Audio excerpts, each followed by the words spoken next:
Lakeshore Drive has a new name now, but that's not the last of the tributes for Chicago's founder. For some, it's been a mission decades in the making, and WGN political reporter Tamon Bradley has the story.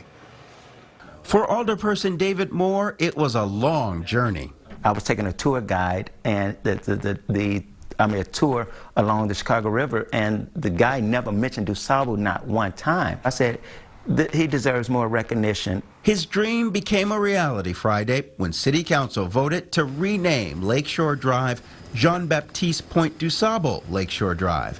Now that it's a done deal, Moore says he's still determining what happens next. I haven't had a chance to sit with CDOT yet to see what the time frame is for both CDOT, IDOT, and of course CTA on their buses to make their changes. The three transportation agencies say the renaming will cost $853,500. Estimates include the cost of signage and re-recording announcement for buses along DuSABLE Lakeshore Drive.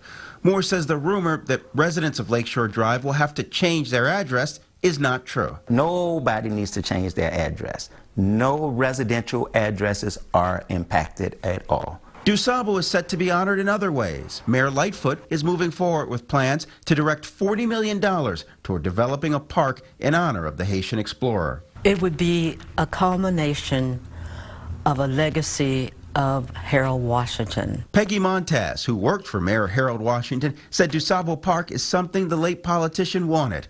Montez, president of Friends of DuSABLE, says for decades she's worked to get the park finished. It's a prime piece of land, and so there have been many efforts.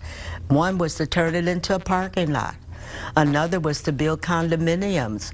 But we have been fighting to make certain that what Harold wanted was to make that DuSABLE Park. We have named Ping Tong Park after a Chinese person.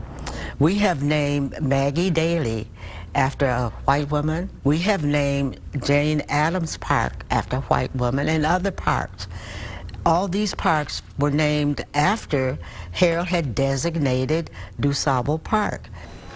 But it never happened. It was never completed. Now, new life with Mayor Lightfoot giving her blessing to the project. In the newsroom, Tamon Bradley, WGN News.